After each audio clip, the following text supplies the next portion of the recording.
Assalamualaikum warahmatullahi wabarakatuh. Alhamdulillahirabbil alamin wa bihi nasta'in wa ala umuri dunya waddin. Wassalatu wassalamu ala asrofil anbiya'i wal mursalin sayyidina Muhammadin wa ala alihi washabbihi ajmain. La haula wala quwwata illa billahil aliyyil azim. Bagaimana kabarnya anak-anakku sekalian pada hari ini? Alhamdulillah, mudah-mudahan semuanya tetap bugar, semangat dan sehat walafiat. Allahumma amin. Baiklah anak-anakku sekalian, sebelum memulai pembelajaran pada hari ini, marilah kita berdoa bersama-sama. Berdoa mulai. A'udzu billahi minasy syaithanir rajim. Bismillahirrahmanirrahim. Raditu billahi rabbah wa bil islami dina wa bi Muhammadin nabiyyan wa rasulah. Rabbi zidna ilma warzuqna fahma bi rahmatika ya arhamar rahimin. Baiklah anak-anak, pada kesempatan kali ini saya, Bu Usman Hasanah dari SMP Negeri 3 Surabaya akan menemani kalian di mana lagi kalau bukan di rumah ilmu. Saling bantu, saling jaga, cari ilmu di rumah saja.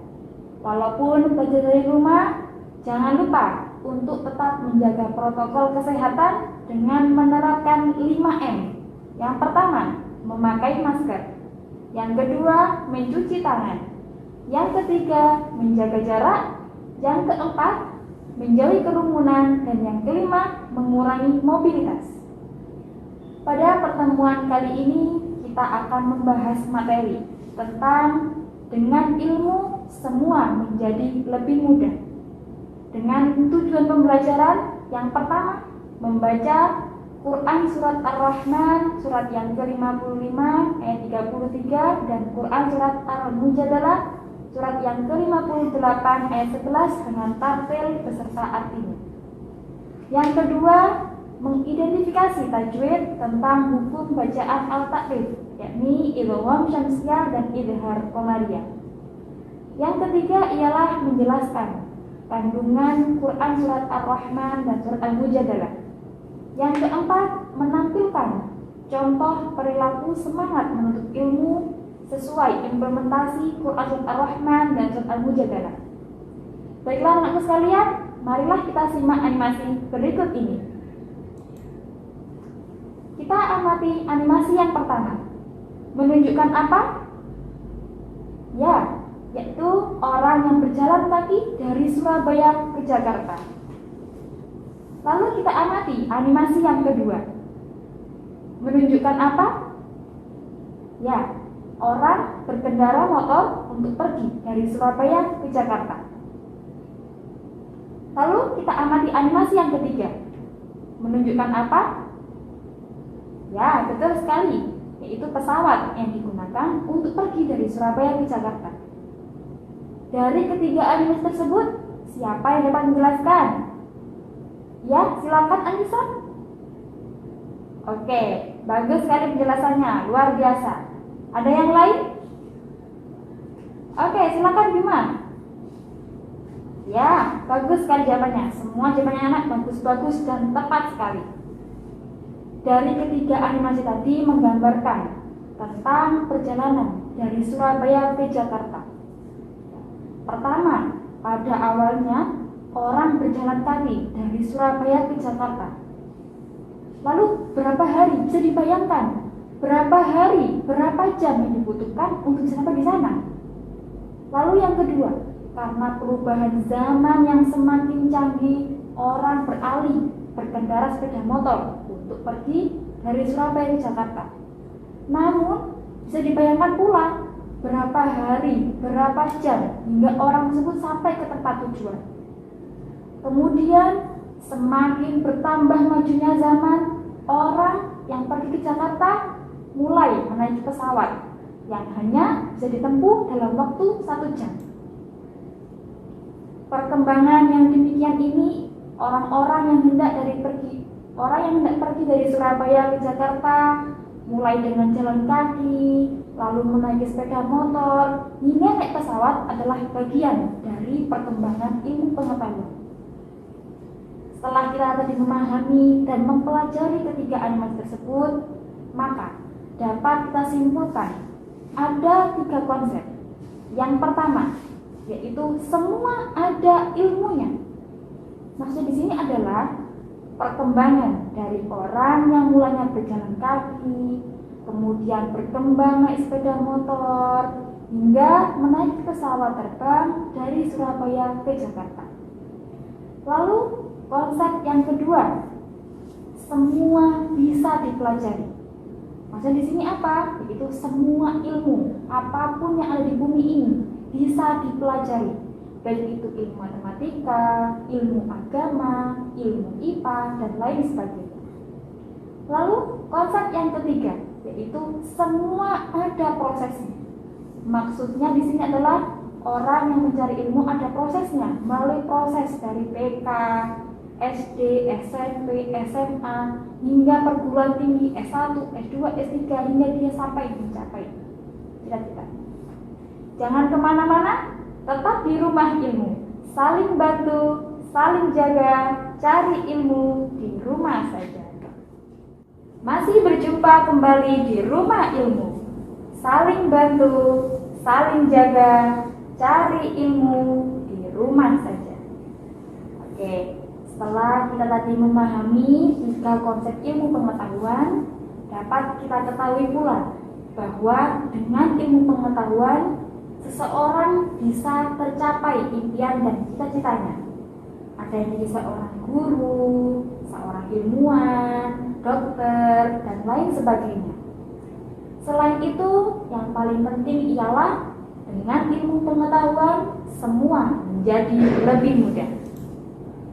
Ya, berkaitan dengan semangat mencari ilmu pengetahuan ini sesuai dengan firman Allah.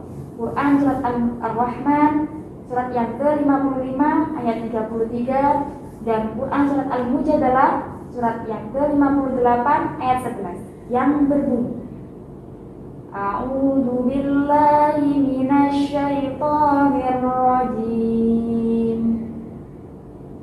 Bismillahirrahmanirrahim. Ya ma'syaral jinni wal insi in istata'tum an tanfudhu min aqtaris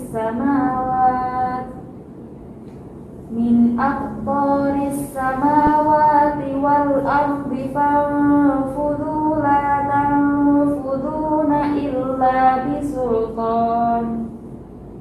Yang artinya, ya ma'syaral jinni wal insi, wahai golongan jin dan manusia, ini stata'tum an tanfudhu min aqtaris samawati wal ardh. Jika kamu sanggup untuk menembus dari sebagian penjuru langit dan bumi, maka fanfudhu la tanfudhuna illa bisultan. Kamu tidak akan mampu menembus kecuali dengan kekuatan dari Allah Subhanahu wa taala. Lalu Quran surat Al-Mujadalah surat yang ke-58 ayat 11 berbunyi, A'udzu billahi minasy syaithanir rajim. Bismillahirrahmanirrahim. Yarfa'illahu alladhina amanu minkum walladhina utul ilma darajat. Wallahu bima ta'maluna khabir. Yarfa'illahu alladhina amanu minkum walladhina utul ilma darajat. Allah akan mengangkat orang-orang yang beriman di antaramu dan orang-orang yang diberi ilmu pengetahuan dengan beberapa derajat. Wallahu bima ta'maluna khabir. Dan Allah Maha mengetahui apa yang kamu kerjakan.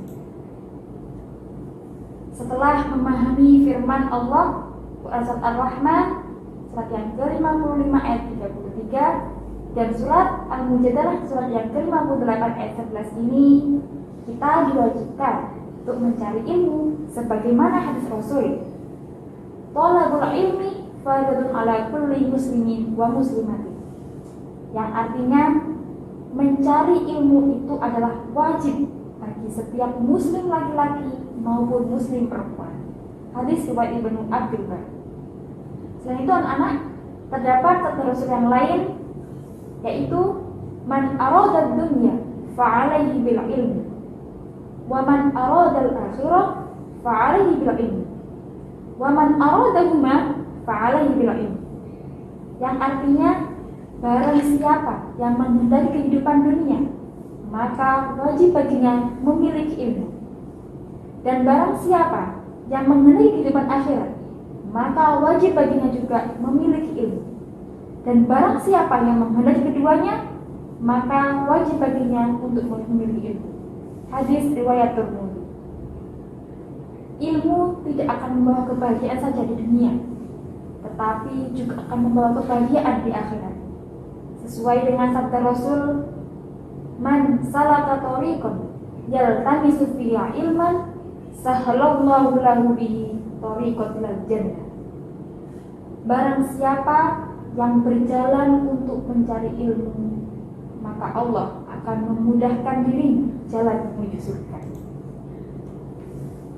Baik anak sekalian, lalu seperti apakah perilaku orang yang berilmu yang diterapkan dalam kehidupan sehari-hari?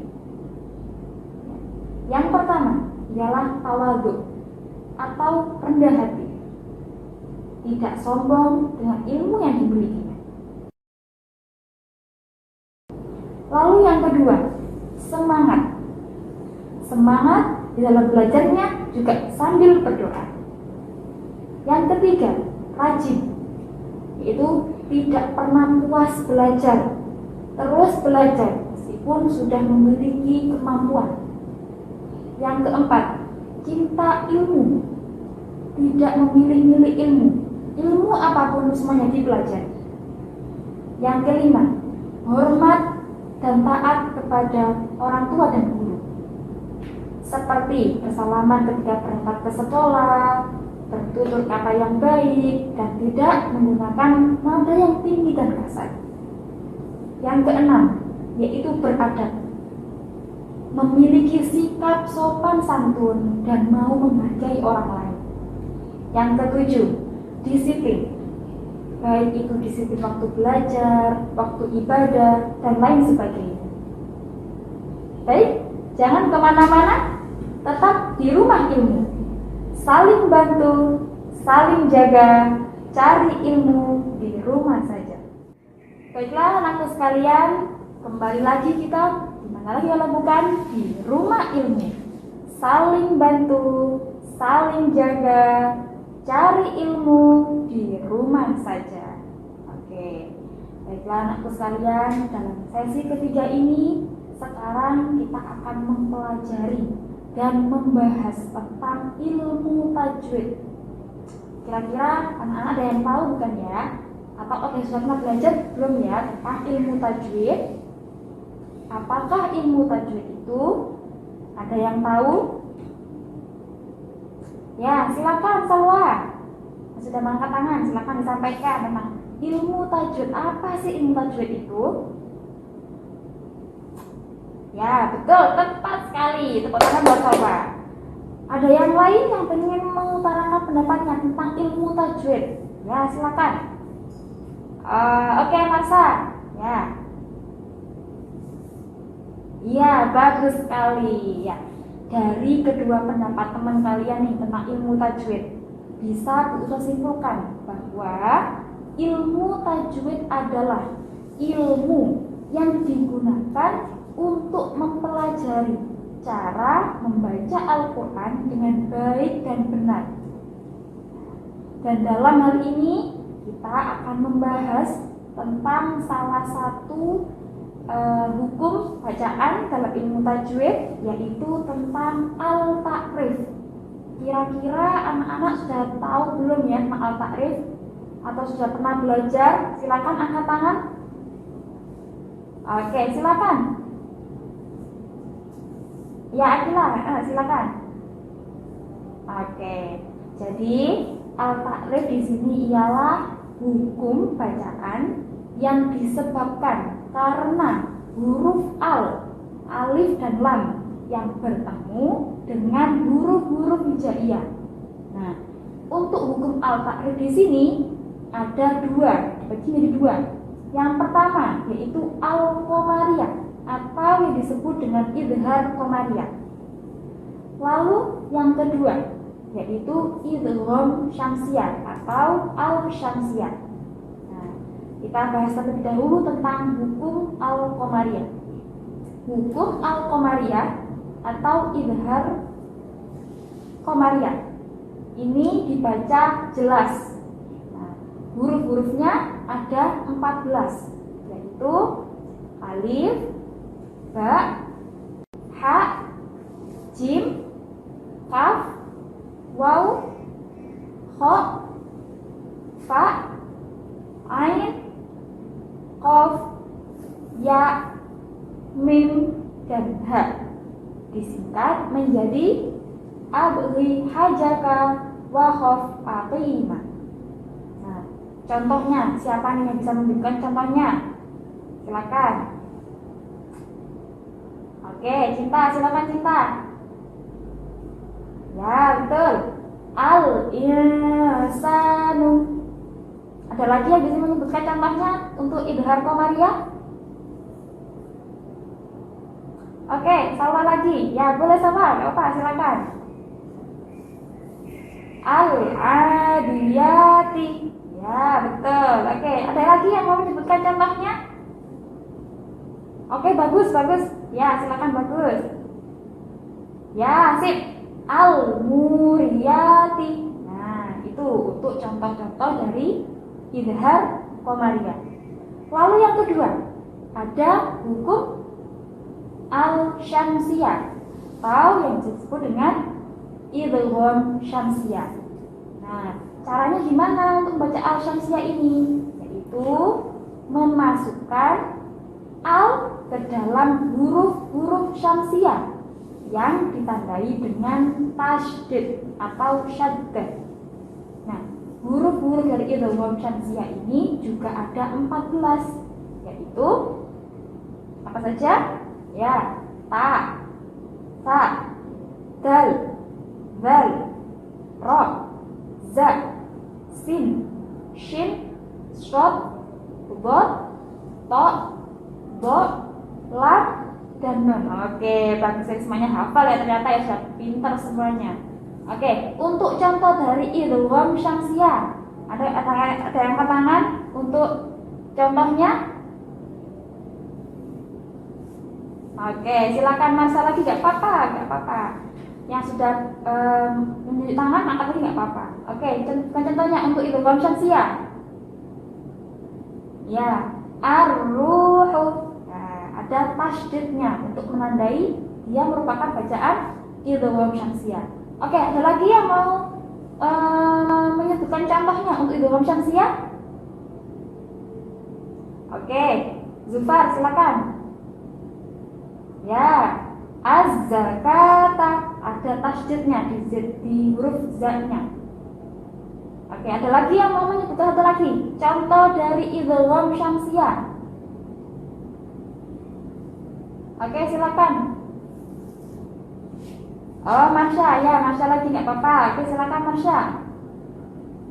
At-takatsuru. Nah, itu merupakan contoh-contoh dari idgham syamsiyah. Oke, sudah paham semuanya ya untuk hukum tajwid idhar qamariyah dan idgham syamsiyah? Sudah paham semuanya ya? Alhamdulillah. Oke, kesimpulan dari pembelajaran hari ini ialah anak-anak, kita bisa ambil kesimpulan ya dari pembelajaran hari ini bahwa ilmu pengetahuan ini sangatlah penting bagi semua orang, tidak terkecuali laki-laki maupun perempuan. Semuanya wajib dan penting untuk mencari ilmu. Karena dengan ilmu pengetahuan kita bisa mengubah pola kehidupan yang menjadi lebih baik.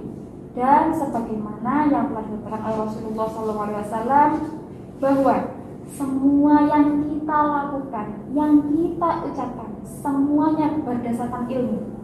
Di samping itu juga dengan ilmu pengetahuan ini akan membawa jalan kita menuju surga. Ilmu tanpa adab seperti api tanpa kayu, dan adab tanpa ilmu seperti ruh tanpa jasad. Baiklah anak sekalian, bagaimana? Sudah jelas dan dapat dipahami kan untuk materi hari ini? Untuk menguji pemahaman kalian, silakan kerjakan tugas ini dan dikumpulkan di guru agama Islam di sekolah kalian masing-masing. Tugas yang pertama, apa perbedaan orang yang berilmu dan orang yang tidak berilmu? Lalu yang kedua, mengapa manusia wajib menuntut ilmu? Oke. Yang ketiga, carikan contoh kisah nyata dari orang yang sukses dengan ilmu pengetahuan. Yang keempat, berikan contoh bacaan Al-Qamariyah dan Al-Syamsiyah. Yang kelima, apa perbedaan dari Al-Qamariyah dan Al-Syamsiyah? Yang dapat kami sampaikan, semoga bermanfaat. Tetap jaga dan taati selalu protokol kesehatan. Kita akhiri dengan doa kafatul majlis. Bismillahirrahmanirrahim. Subhanakallahumma bihamdika asyhadu an la ilaha illa anta astaghfiruka wa atubu ilaik. Wassalamualaikum warahmatullahi wabarakatuh. Tetap di rumah ilmu, saling bantu, saling jaga, cari ilmu di rumah saja.